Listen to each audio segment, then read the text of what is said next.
celebrando este día, primer día de la semana, celebrando la resurrección de nuestro Señor y meditando en su palabra. Vamos a orar, pedir que Él nos bendiga. En este momento damos comienzo, Señor, a este tiempo de estudio bíblico. Dice tu palabra que escudriñemos las Escrituras, porque en ellas hay palabras de vida eterna. Y también, Señor, que son muy útiles para nuestro perfeccionamiento, mi Dios. Estás aquí, Espíritu Santo, y eres nuestra ayuda. Estamos dependiendo de ti.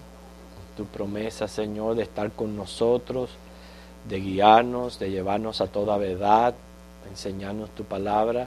Estamos dependiendo de ti. Bendícenos. Nos hemos acercado aquí a este lugar, Señor santo, este lugar separado, Señor, para estar contemplando, Dios, tu gloria, adorándote, alabándote en comunión contigo, comunión con tu pueblo. Necesitamos de tu bendición, no solo esta clase, sino cada clase que se está teniendo en esta escuela dominical. Que tu Padre congrega a tu pueblo hoy, Señor, a pesar de que las temperaturas están frías, Señor, los corazones estén ardiendo por ti, y tú les traigas con deseo, Señor, de ti. En Cristo nos encomendamos. Amén. Vamos a buscar un versículo en Romanos capítulo 6, versículo 22. Romanos 6, 22.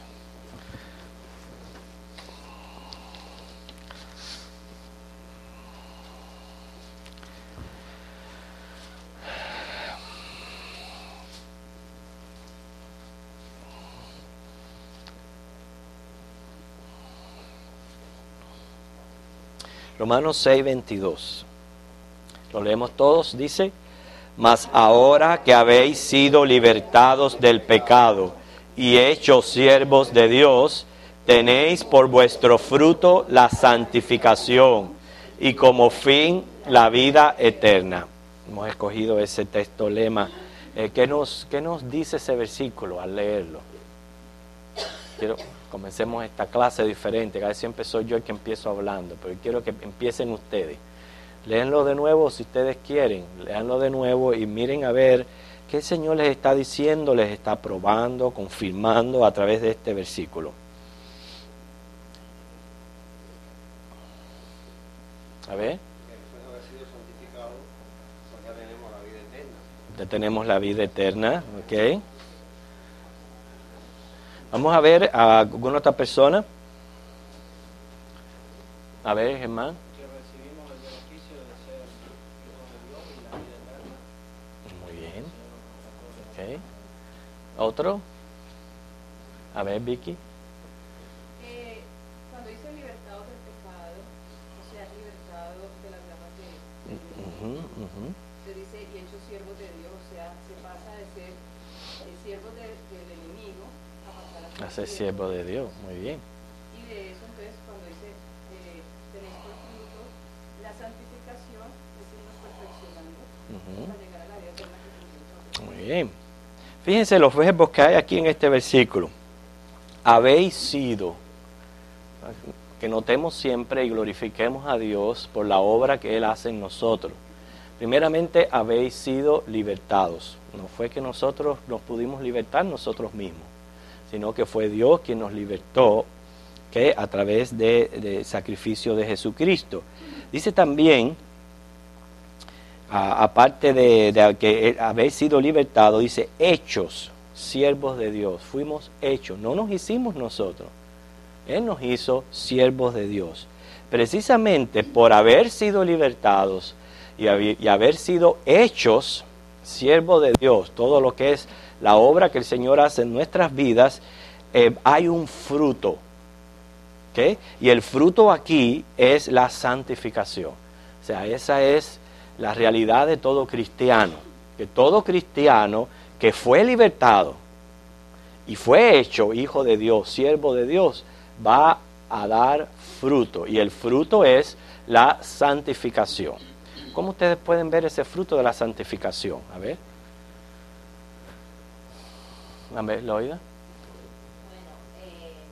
una cosa es que cuando uno viene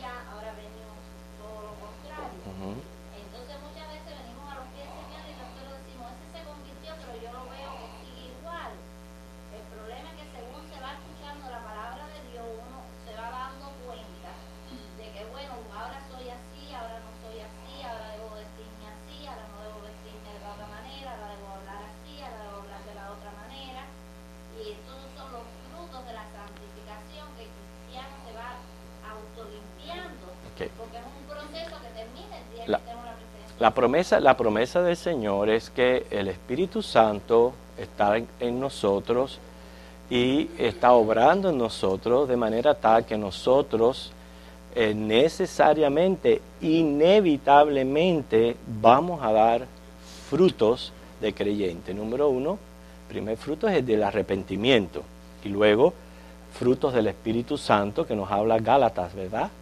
Todo es la obra que el Señor va haciendo en nuestro carácter. O sea que, y obviamente la vida eterna, que es lo que todos sabemos que tenemos en Cristo Jesús. ¿Por qué yo les traigo este versículo y hemos hecho este comentario? Porque estamos viendo aquí, exponiendo, de que aquel que es hecho hijo de Dios va a dar fruto, y el fruto es la santificación. Precisamente las luchas espirituales, las luchas internas que nosotros tenemos como creyentes, es evidencia de esta santificación. Hoy queremos hablar de la higuera seca, la higuera que Jesús secó, en los acontecimientos que ocurrieron el día lunes. La semana pasada estuvimos hablando acerca de la resurrección de Lázaro. Jesús iba en camino ya a Jerusalén. La resurrección de Lázaro provocó enojo en los fariseos, en los escribas, de manera tal que dice que desde aquel entonces ellos estaban procurando ver en cómo coger a Jesús o cómo agarrar a Jesús. O sea, ya a ellos no les gustaba la popularidad que él estaba alcanzando. Ya estamos entrando en lo que es los sucesos de esa última semana. Perdón, esa fue la clase anterior, la semana pasada fue la entrada triunfal. Vamos a ver entonces lo que ocurrió el día lunes, ¿okay? Y una de las cosas que ocurrió muy temprano en la mañana fue que Jesús secó una higuera. ¿Okay? Vamos a buscar Mateo capítulo 21.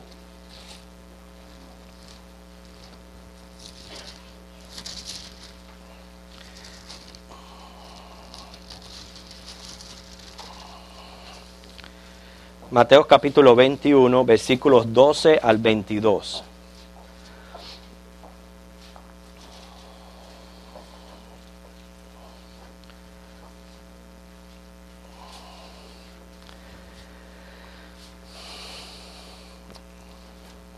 Okay, vamos a comenzar a leer. Okay, ¿quién le gustaría leer? Okay. A Dayamí, que hace tiempo que no. Vamos a dar la oportunidad a Dayamí, que estuvo en Argentina y hace tiempo que no lee en la clase.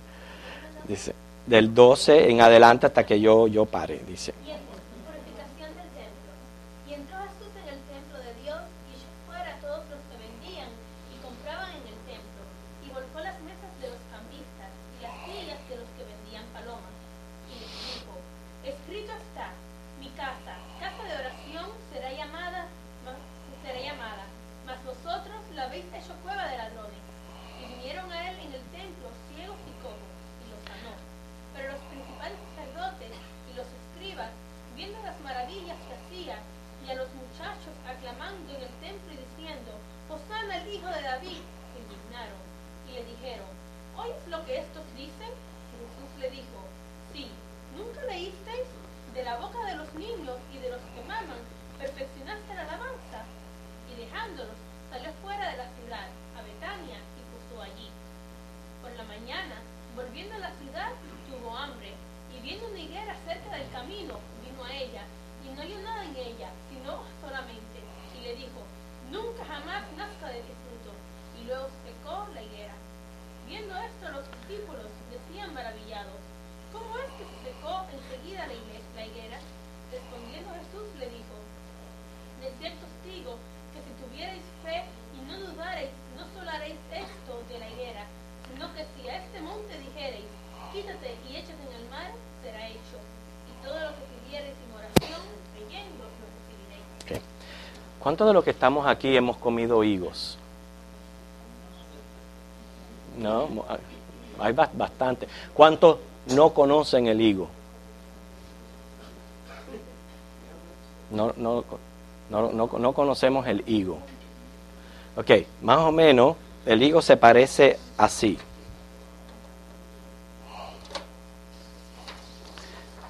este es más o menos el higo. Yo como no he comido nunca higo, nunca me ha llamado la atención. Casi siempre las frutas ácidas no me llaman mucho, las frutas que tienden a ser así como ácidas no me llaman la atención. Pero ¿cuántos han comido higo? ¿Cómo pueden definirlo? A ver, hermana. Son dulces. Ok, ve que yo no la he comido. A ver. Yo sé que se hace dulce, pero no, son ricas. Ok. Ok. El dulce de higo se caracteriza por ser ácido. Ok, por eso. No es dulce, es ácido. Ujú.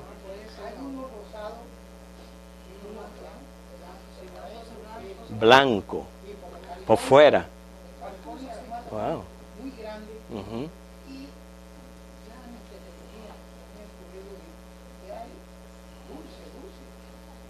Okay.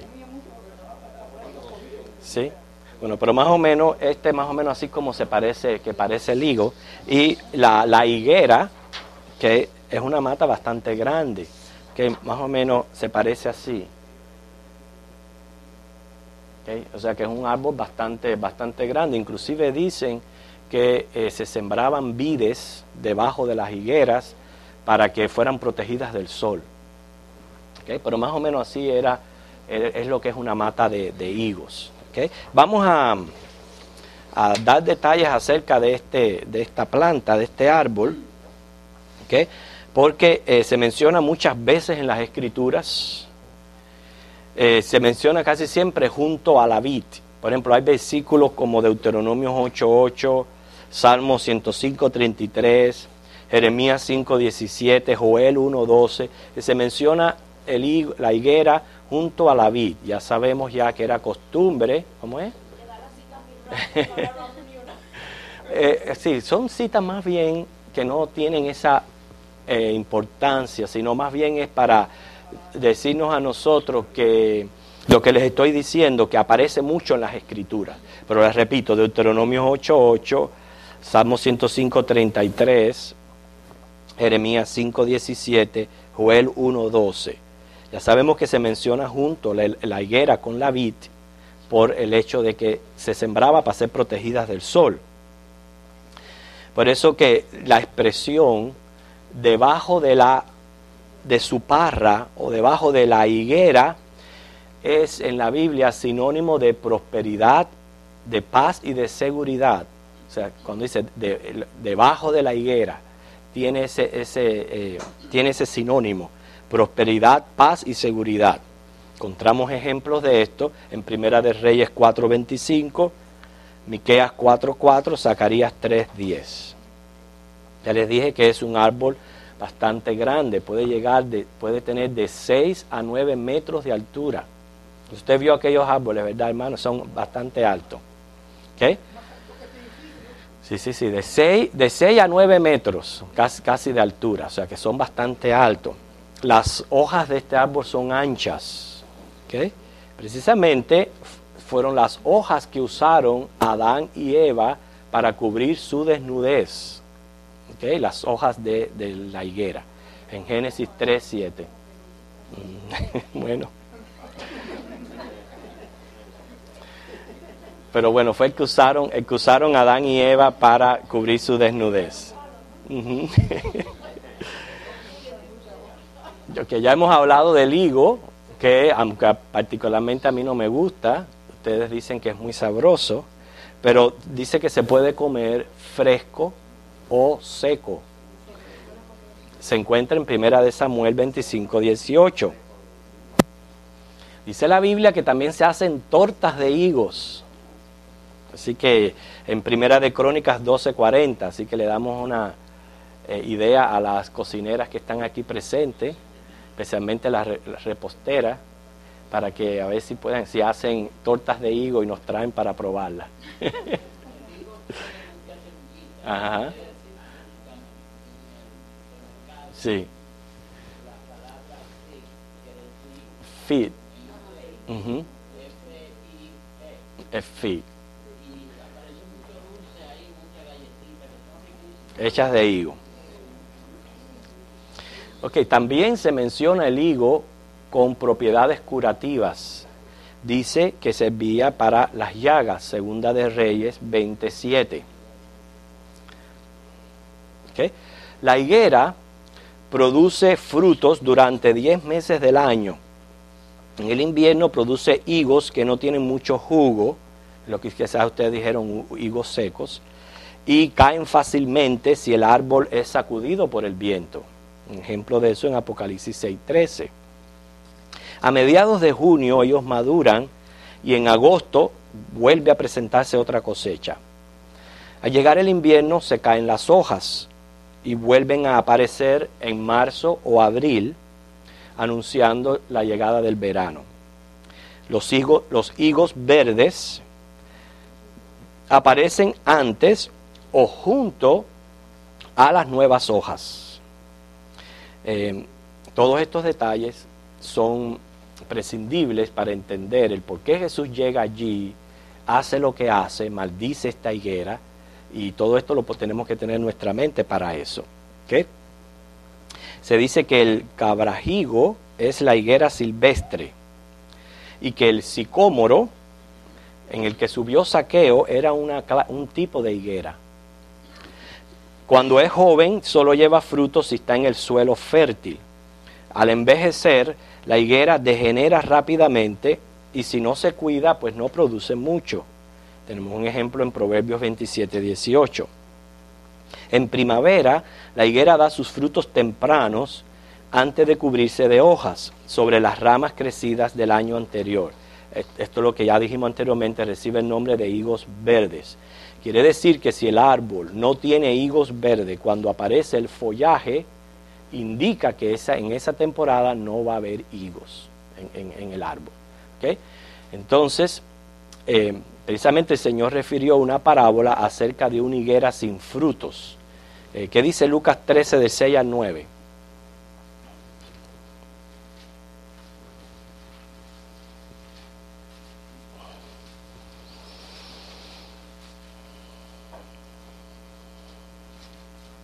Lucas 13, del 6 al 9. ¿Quién lo quiere leer, Ana? Okay. Digo también esta parábola. Tenía un hombre una higuera plantada en su viña y vino a buscar fruto en ella y no lo halló. Y dijo al jardinero: he aquí, hace 3 años que vengo a buscar fruto en esta higuera y no lo hallo. Córtala. ¿Para qué inutiliza? ¿Para qué inutiliza también la tierra? Él entonces, respondiendo, le dijo: Señor, déjala todavía este año, hasta que yo cabe alrededor de ella y la abone. Y si diere fruto, bien, y si no, la cortará después. Que vemos un ejemplo aquí de lo que está sucediendo cuando llegaban a una mata, veían que ya empezaba a echar las flores y no aparecían los higos verdes. Ya se sabía que en esa temporada pues no iba a dar fruto. Y este fue el caso que Jesús pone en una parábola. No vamos a entrar en la parábola porque no es lo que te queremos enseñar en esta mañana, pero es simplemente un ejemplo de cómo produce este árbol. Según nuestro texto en Mateo 21, dice que el Señor sintió hambre y era bien temprano en la mañana y se acercó a una higuera que quería comer higos. Encontró que solo tenía hojas, o sea que carecía de frutos, y el Señor pronunció una maldición sobre esta higuera. Ya era el mes de abril, ¿okay? Ya había la entrada triunfal, era el mes de abril, por tanto, si tenía hojas, debía de tener frutos. O sea, era algo que tenía que tener frutos. Y por eso Jesús dijo: nunca jamás nazca fruto de ti. ¿Okay? O sea que podemos ver en esto un símbolo de su justa ira al maldecir la higuera. O sea que aquí Jesús pronunció una maldición y ocurrió el milagro. Dicen que el árbol efectivamente al momento se secó. Realmente es el primer y único milagro que Jesús hace bajo maldición. ¿Entienden la idea? Todos los demás fueron de bendición, pero esto fue un milagro realizado bajo maldición.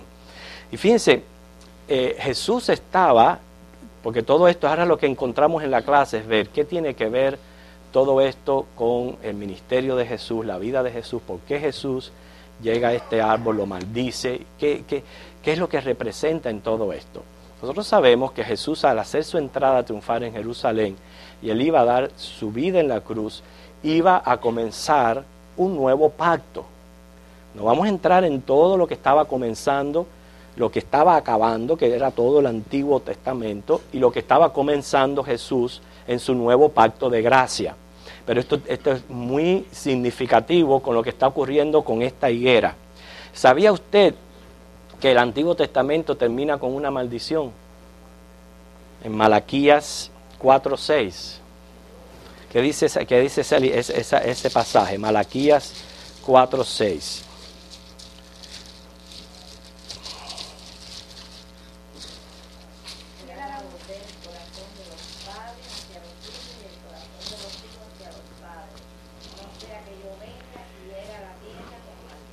El Antiguo Testamento termina con maldición. ¿Por qué termina con maldición?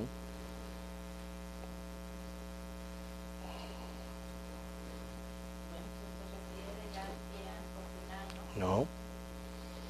¿De qué se trataba todo el antiguo pacto? ¿De guardar qué? La ley. ¿Y qué es lo que nosotros tenemos de la ley? ¿Qué es lo que nos trae la ley? Maldición. La ley está para traernos al hombre maldición, para apuntarnos a nosotros precisamente lo mal que estamos y que el hombre es imposible que pueda justificarse a través de guardar la ley. Por eso es que la ley viene a representar una maldición. Pero la gracia salvadora de Cristo trae todo lo contrario. Es una bendición espiritual. Y mire cómo termina Apocalipsis 22. Apocalipsis 22, 21. La gracia de nuestro Señor Jesucristo sea con todos vosotros. Fíjense qué detalle. A veces nosotros quizás no nos dimos cuenta de eso, de que el Antiguo Testamento termina con una maldición y el Nuevo Testamento termina con la bendición espiritual de la gracia, que era lo que la ley no nos podía dar. La ley nos trae maldición, pero la gracia del Señor nos trae bendición. Quiere decir que este suceso es símbolo del juicio de Dios sobre Israel. Profecía, estamos hablando de ya la maldición de la higuera, que es símbolo del juicio de Dios sobre Israel. Profecía de Isaías 5 del 1 al 7. La palabra de Cristo se cumplió. Milagrosamente la higuera se secó al momento e inclusive dejó esto asombrado a sus discípulos. ¿Okay? Y vamos a ver esta analogía, qué lección espiritual no solamente traía para aquel entonces, pero nos trae a nosotros en estos tiempos y a través de este estudio. Primeramente, la higuera llena de hojas, o como fuera ella, era emblema de la religión judía. ¿Okay? La religión judía, ellos tenían su templo, tenían sus sacerdotes, sus oficios diarios, fiestas anuales, ellos tenían las escrituras. ¿Okay? Quiere decir que todo esto era hojas, ¿okay? Muchas hojas que aparentaban estar muy bien. ¿Okay? Pero debajo de estas hojas, ¿qué pasaba con la religión judía? No había fruto. Lo que estamos estudiando los miércoles en Hebreos, nos estamos dando cuenta por qué el nuevo sacerdocio de Jesucristo es superior y mucho mejor al del Antiguo Testamento.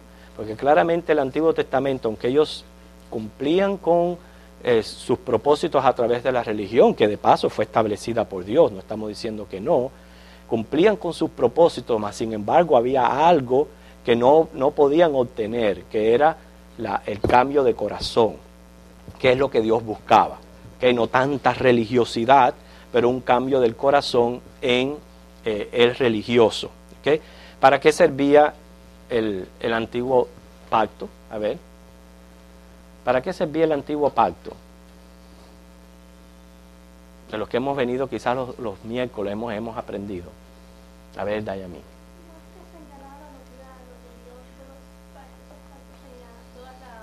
sacrificios señalaban a lo que iba a ser que era tipo de Cristo, de todo el sacrificio de Cristo. Muy bien, otra cosa, ¿para qué servía el antiguo pacto?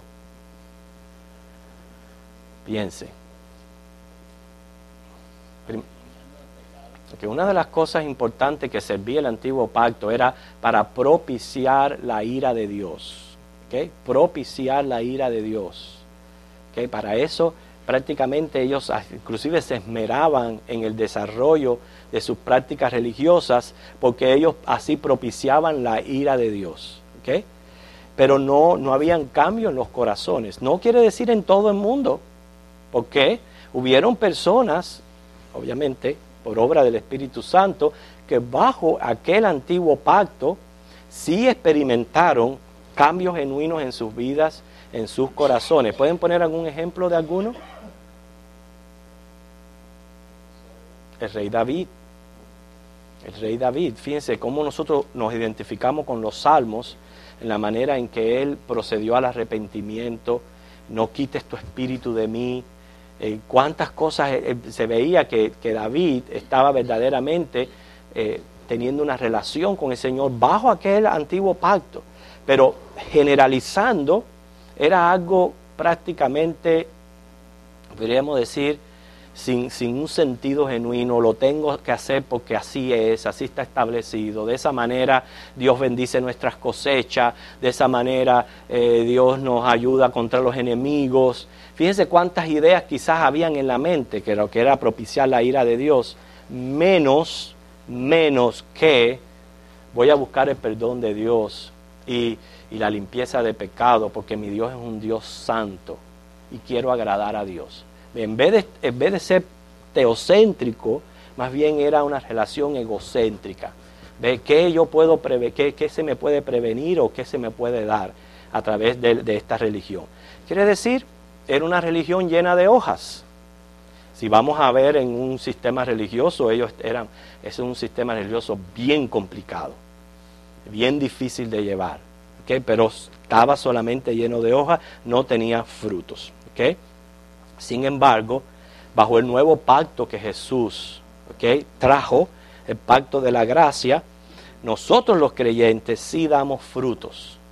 Y eso es bien importante, porque el fruto es una evidencia, ¿okay?, podríamos decir interna y externa, de lo que está ocurriendo en mi vida y si soy un verdadero hijo de Dios. Por eso comencé la clase llevándolos a ese versículo en Romanos, donde claramente Pablo está afirmando ahí que el que es hecho hijo de Dios inevitablemente va a dar fruto de santificación.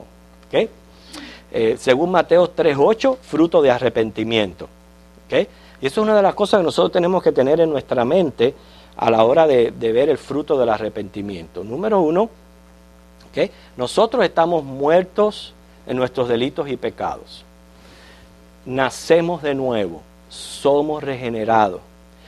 Y gracias a esa vida que nosotros recibimos de Dios, ¿okay?, que también nos da fe, es que nosotros podemos proceder al arrepentimiento, a la conversión y el venir a Cristo. ¿Entienden eso? Si Dios no nos hace hijos, si Dios no nos liberta, si Dios no nos da la vida, ahí estuviéramos nosotros todavía. Porque de nosotros mismos, es obvio, ningún muerto puede darse vida a sí mismo. ¿Qué muerto puede darse vida a sí mismo? ¿Entienden? Si tú te encuentras herido, puede ser que una medicina te alivie, que tú mismo puedas untártela. Pero si tú estás muerto, no valen medicinas. ¿Okay? Si tú estás muerto en tus delitos y pecados, tú lo que necesitas es vida. Esa vida, el único que te la puede dar es el Espíritu Santo. Por eso dice que nacemos no de carne, sino del Espíritu.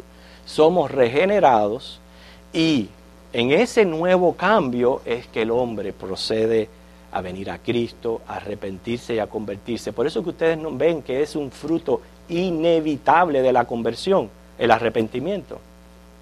Es un fruto inevitable. Este arrepentimiento se refiere a un cambio de actitud ahora hacia el pecado. Y esa es la diferencia que nosotros muchos podemos ver. Antes de yo venir a Cristo, ¿ok? No había temor en mí, yo pecaba y no me importaba pecar, ¿ok? Más bien, ¿por qué el hombre antes de venir a Cristo trata de vivir un poco la vida moral? A ver, ¿por qué? No quiere hacerle daño a las demás personas, o quiere muchas veces, por defender ¿qué? Su ego, su imagen. Porque muchos permanecen bajo moral, pero es porque quieren permanecer en una imagen intacta, no quiere que se les señale o que se les diga. Entonces, más sin embargo, que permanecen muertos en sus delitos y pecados. ¿Okay? Pero cuando somos nacidos de Dios, entonces inevitablemente procedemos a un arrepentimiento y hay un cambio de actitud hacia el pecado. Ya yo tanto no peco por el hecho de evitar una consecuencia o evitar de que el vecino de al lado tenga un mal concepto de mí, sino ya yo no quiero pecar porque he conocido a Dios, que es un Dios santo, y quiero agradarle a Él. Esa es mi mayor motivación para yo arrepentirme y convertirme de pecado. ¿Entienden? Acerca de ese fruto de arrepentimiento que el Señor lo menciona en Mateo 3:8. Y aparte, tenemos los frutos de santificación del Espíritu Santo. Vamos a Gálatas capítulo 5, versículos 22 al 23. Gálatas 5, 22 al 23.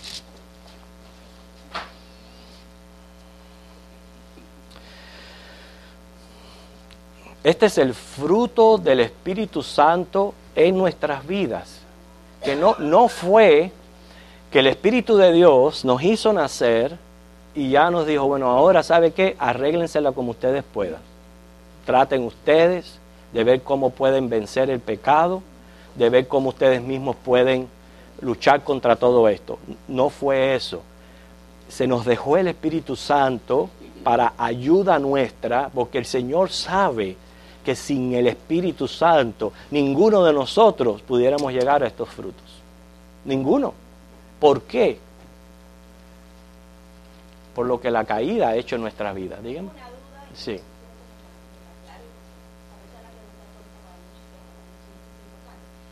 el Antiguo Testamento, Dios dice que yo me voy y le dejo un consolador que sea el Espíritu Santo. En el Nuevo Testamento, Él es el que nos redarguye del pecado. En el Antiguo Testamento, ¿qué hizo a David? Por ejemplo, David que está escuchó ahora. Reconocer que él había hecho mal. El Espíritu Santo. El mismo Espíritu Santo, claro. El mismo Espíritu Santo que obraba en las vidas de los escogidos. ¿Ok? Obraba en la vida de los escogidos y obraba en la vida, aparte de esa ayuda espiritual, lo cual fue, podemos mencionar a Abraham y a otros patriarcas y hombres de fe, lo cual Hebreo te pone una lista grandísima en el capítulo 11. El Espíritu Santo estaba también para ayudarles a desarrollar misiones específicas que tuvieran que ver con el Mesías, tuvieran que ver con el reino de los cielos. Tenemos los profetas, tenemos al rey David y a otros que ya específicamente eran ayudados por el Espíritu Santo a desarrollar estas misiones. Pero aquí encontramos en Gálatas capítulo 5, 22, y estábamos hablando que este es lo que el Espíritu Santo produce en nosotros. Y si usted se puede dar cuenta, hermano, estos frutos no van a aparecer en perfección. ¿Por qué razón? Debido a nuestra naturaleza caída, debido a que todavía estamos luchando con el pecado. Y quiere decir que vamos a experimentar en cuanto a esto vaivenes, ¿entiende? Y luchas de sentimientos, luchas con personalidad, con el carácter. Todo esto lo vamos a experimentar, pero basta que sea una lucha para que sea fruto genuino. ¿Entienden lo que yo les estoy diciendo? Malo es no tener estas luchas. Eso sí es lo malo. Pero siempre el fruto va a ser evidencia de algo genuino. Dice, el fruto del Espíritu es amor. ¿Okay? ¿Cómo nosotros sentimos amor los unos con los otros? ¿Por qué nosotros en oración estamos al tanto los unos de los otros? Intercedemos por las necesidades de otros. Si usted se pone en el ámbito del inconverso, el ámbito del inconverso lo rodea solamente él y lo que está a su alrededor. si acaso alguna preocupación por sus parientes y su familia, pero eso es todo. No le importa quizás más nadie. Pero noten lo que ocurre en la comunidad cristiana, donde personas, y más eso se ve aquí en este país, donde venimos inclusive hasta de diferentes culturas y diferentes países, podemos genuinamente preocuparnos los unos por los otros y demostrar este amor. Eso es fruto del Espíritu Santo. ¿Siempre yo voy a tener este amor? No. No, ¿por qué? Por mis luchas con el pecado. Pero es algo que aparece ahora en nosotros que antes no lo sentíamos y no lo teníamos. También el gozo, la paz, la paciencia, la benignidad, la bondad, la fe, mansedumbre, templanza, o sea, control de carácter, cambios que usted se queda frío. Usted dice, pero ¿cómo es posible que yo he cambiado tanto? Si yo antes era así, ahora no lo soy. Y si todavía sigo teniendo esas características, las tengo, pero no me siento bien conmigo mismo y lucho por cambiar. ¿No es cierto? O sea, lo que yo les estoy hablando a ustedes es algo extraño, o lo estoy sintiendo yo solo, o es cierto lo que estamos hablando. No es cierto. Bueno, eso es los frutos del creyente. ¿Qué? Ajá. Hay una lista, pero siempre veo que uno en la Biblia no dice frutos en plural, sino el fruto, o sea, es la unidad pluralizada, digamos así. Sí, porque no está hablando, aquí el fruto no es lo que está mencionando, el fruto es lo que hace el Espíritu Santo, el cambio que hace el Espíritu Santo en uno que es singular. O sea, está hablando del Espíritu Santo. Quiere decir, lo que el Espíritu Santo va a hacer en ti es una sola cosa, pero de eso que el Espíritu Santo está haciendo en ti va a derivar amor, gozo, paz, paciencia, templanza, mansedumbre. ¿Entiende? Es igual que está el fruto del arrepentimiento, está el fruto de la santificación, la obra del Espíritu Santo en la vida del creyente. El pueblo judío, bajo todo aquel sistema religioso, en ellos no se podía apreciar estas cosas. ¿Qué? No se podía apreciar amor, porque ellos no le tenían amor prácticamente. Ellos lo único que amaban era su sistema religioso, que bastante crueles, bastante implacables, intolerantes eran con judíos mismos que ellos les parecían que eran de otra clase, o inclusive hacia los gentiles. Ellos eran bastante intolerantes e implacables. Falta de humildad, falta de espiritualidad, de santidad. ¿Qué? Y menos tenían voluntad para recibir al Mesías, según dice Juan 1:11. Entonces, la maldición de la higuera significa que proféticamente que ellos iban a ser despojados de toda aquella religiosidad. A la semana pasada estuvimos hablando más acerca de la destrucción del templo en el año 70 después de Cristo. ¿Usted se imagina cómo quedaron ellos, los judíos? No tenían al Mesías, ¿ok? Cuando quedaron viendo todo aquel templo destruido y viendo todo aquel sistema acabado, ¿cómo ustedes piensan que quedaron ellos? Qué vacío tan grande, ¿no? Si prácticamente toda su religiosidad estaba en eso, y de buenas a primeras todo se acabó. ¿Cómo se sintieron y cómo se han sentido hasta ahora prácticamente vacíos? Precisamente eso es lo que los va a llevar a ellos, a la reconstrucción. ¿Qué? Ese vacío que ellos sienten por dentro, de que si no es eso, ese sistema, ellos no se sienten bien. ¿Qué? ¿Por qué? Porque no conocen a Cristo, no tienen al Mesías, no tienen al Dios del templo. ¿Qué es lo que va a hacer al judío reconstruir de nuevo? Eso, la necesidad de ellos volver a su sistema religioso, la necesidad de volver a su celo por la religión. Pero todo era una religiosidad superficial. ¿Okay? Por tanto, esto constituye una seria advertencia contra el peligro del nominalismo religioso en general. Dejando ahora a un lado al judío. Piense, ¿cuántas religiones, inclusive llamadas o nominadas o identificadas como cristianas, prácticamente viene a ser un sistema vacío, carente de propósito, carente de una relación con Dios. Piensen en eso.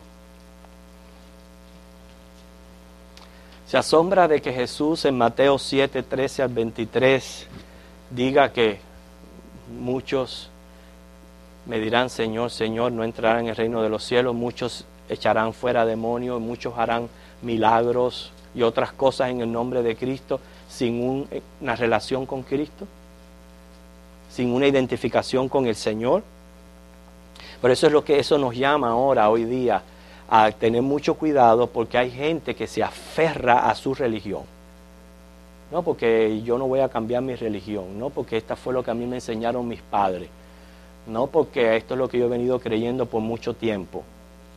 Se aferran a su religión, saben que no tiene sentido ni propósito, y menos que, ahora yo lo debo poner a ustedes para que comenten, menos que la palabra religión es actividad que me acerca a Dios. ¿Okay?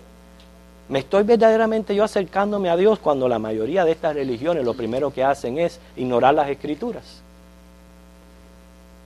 No estudiarla, no leerla. ¿Puede haber un acercamiento a Dios sin un conocimiento? Claro que no. ¿Okay? Manos en mano. Eso de que se van fuera del demonio harán milagros. Si no tienen una relación con Jesús, si no han sido con el milagro de Dios, ¿son eso? El diablo puede hacer milagros y confundir, hermanos. Por eso es que tenemos mucho cuidado con todo esto que está ocurriendo a nuestro alrededor, porque allá afuera están las doctrinas de demonio en todo su apogeo. La Biblia lo dice y no nos debe de extrañar. Entonces, cuando Jesús seca la higuera, era un mensaje para lo que era una higuera con hojas incluso, y él le da esa maldición, era un mensaje para esta religión, que no Para la religión judía, para los religiosos de aquel entonces, lo cual entendemos ahora el gran significado que tienen con la abolición del antiguo pacto, con la introducción al nuevo pacto de gracia. Pero también es un mensaje a todas las religiones actuales en este mundo, que son prácticas religiosas sin una verdadera identificación con Cristo Jesús. Hermana, ¿qué usted me iba a decir? Una pregunta que dijo el hermano Germán. ¿Y cómo es posible que en el nombre de Jesús ellos sacaran demonios, curaran, si no tenían una relación? ¿Cómo es posible eso? La misma pregunta. Bueno, por el diablo. ¿Por qué otro?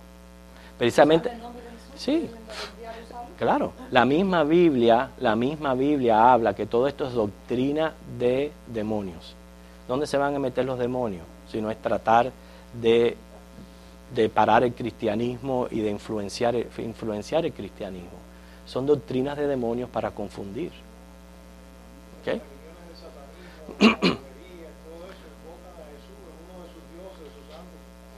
Exactamente.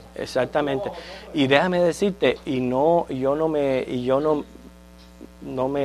me quedo corto al decir que dentro de mismas religiones que dicen ser evangélicas, protestantes o cristianas, hay a ese tipo de efectos también, porque dan lugar a eso. Hay que tener mucho cuidado precisamente con eso, con todas esas doctrinas de demonios. ¿Ok? Ajá.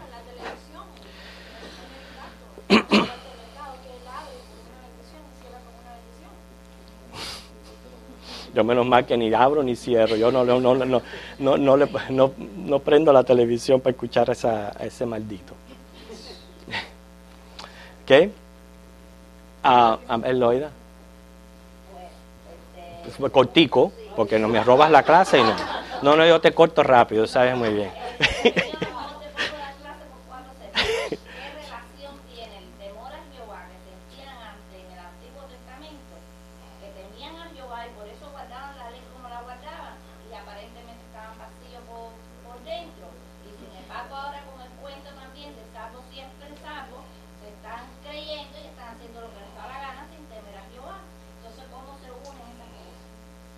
Bueno, primeramente eso es muy sencillo.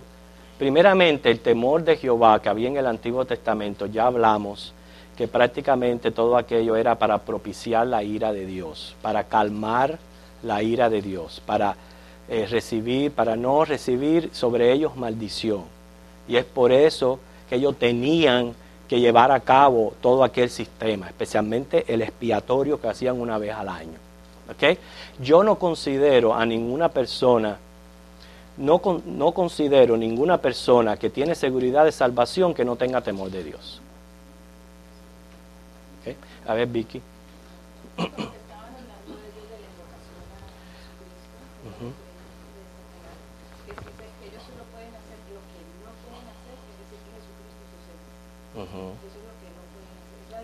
La diferencia de proclamarlo.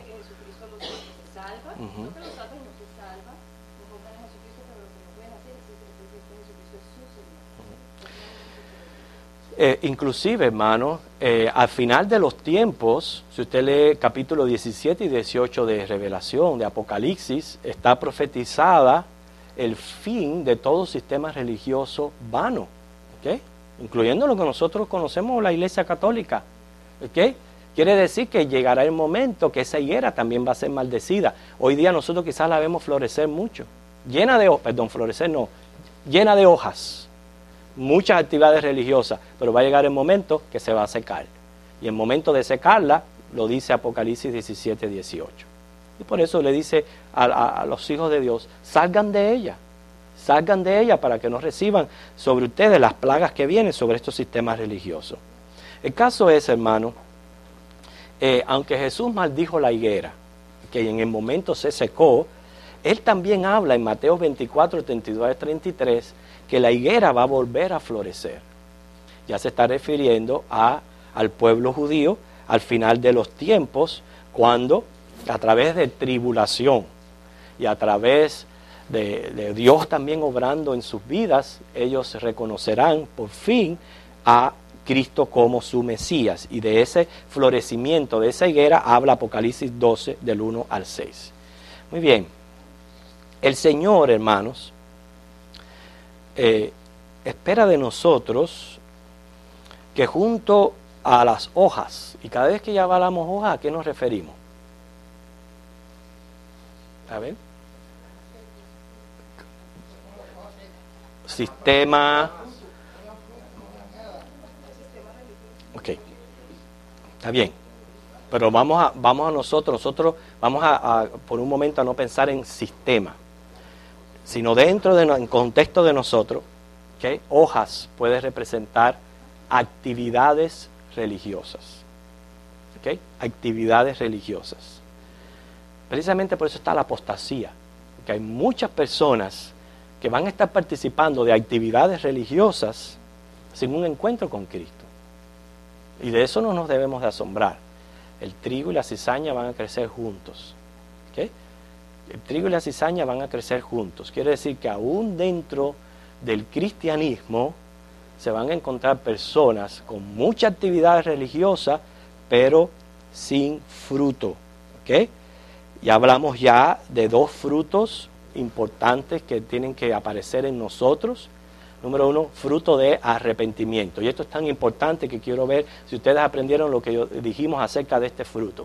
Fruto del arrepentimiento. ¿Qué hablamos? Recuerden un poquito la clase. A ver, ¿qué hablamos de lo que es el fruto del arrepentimiento?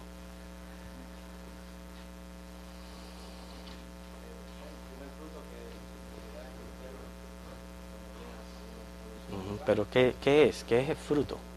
Yo quiero que ustedes me digan, ¿es mango, es aguacate, es guanábana? El cambio que experimentamos nosotros, que no somos igual que como éramos antes de arrepentirnos. Ok.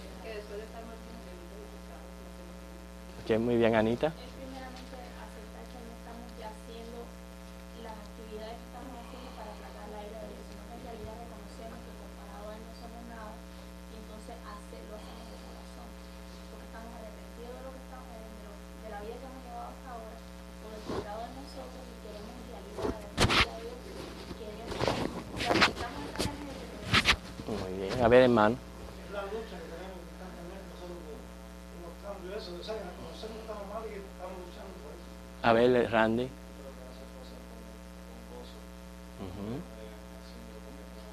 Okay. A ver, David. Eso es lo que estoy buscando, más que todo lo que ustedes dijeron, viene como resultado del cambio de actitud. ¿Entienden lo que yo les digo? Todo lo que ustedes hablaron viene como resultado del cambio de disposición, del cambio de actitud que tenemos en nuestros corazones. Y eso viene de Dios. ¿Por qué viene de Dios? Porque nos dio vida espiritual. Estábamos muertos, nos dio vida espiritual, y en esa vida espiritual, al cambiar nuestro corazón, por eso es que es Dios quien cambia el corazón, Él pone en nosotros el querer como el hacer y un cambio de actitud hacia el pecado, una disposición diferente. Porque yo les explico esto para no confundirnos. Nosotros no podemos decir, hay que ser sinceros, y nosotros venimos a Cristo y todavía seguimos pecando. ¿Okay? Todavía seguimos pecando.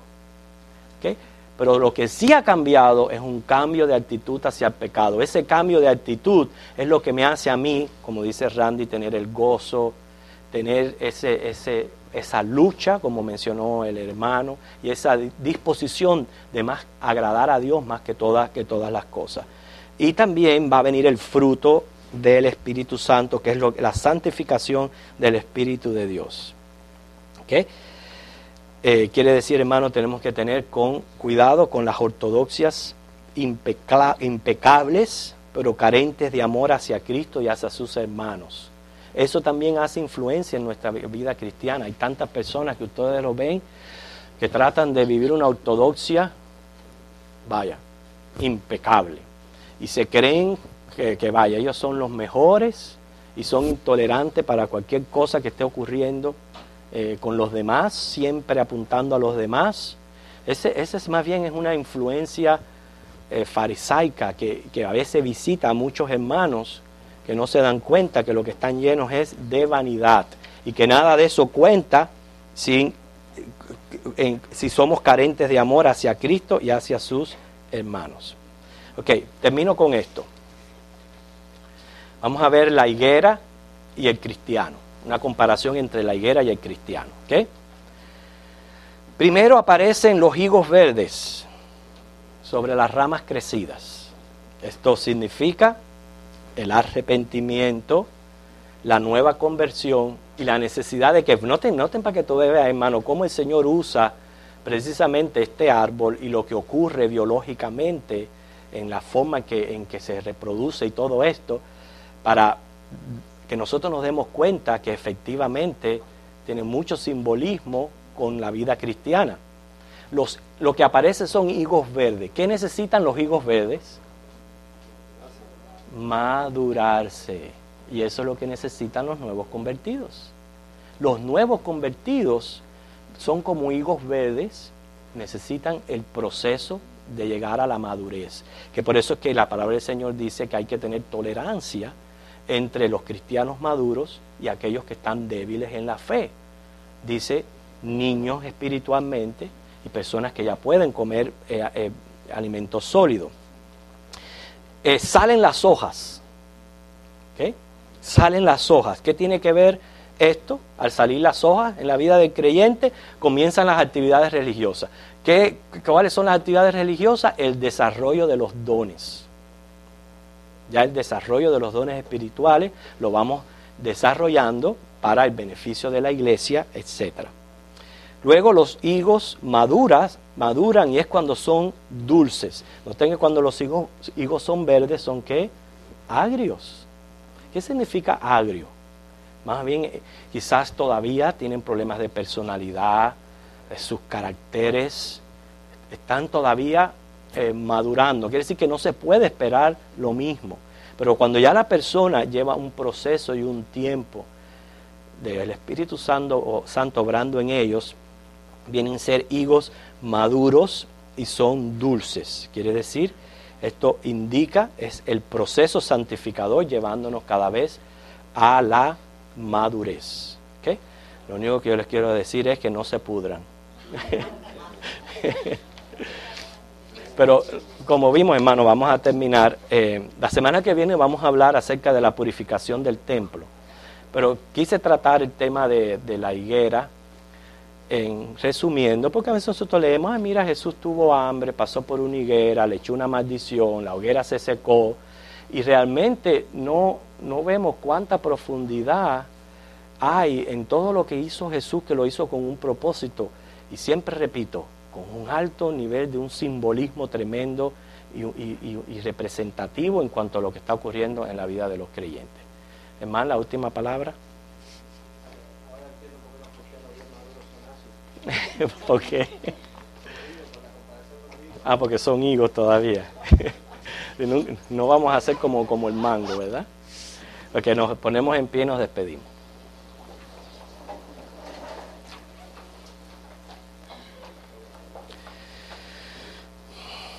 Espíritu Santo, alabado seas. Hemos visto a través de esta clase, Señor, cómo sería nuestra vida sin ti, sin habernos llevado a un nuevo nacimiento, a una regeneración, sin habernos llevado a la fe y al arrepentimiento. Muchos de nosotros quizás estuviéramos todavía en sistemas religiosos llenos de hojas, pero carentes de frutos. Gracias, Espíritu Santo, por lo que tú haces en nuestras vidas. Gracias porque a través de tu palabra podemos entender de que aún no somos perfectos. Y precisamente, Padre, debido a nuestras debilidades, no debemos de ser tan implacables hacia los demás, sino esperar que aquel que comenzó la buena obra en nosotros la perfeccionará hasta el día de Jesucristo. Bendícenos ahora y llévanos con bien, Señor, y hacia el culto de adoración. Ayúdanos a adorarte, a alabarte, que esto no sea, Padre, pura actividad religiosa, sino que salga de corazones que genuinamente se acercan a ti con deseos de adorarte. En Jesús oramos. Amén.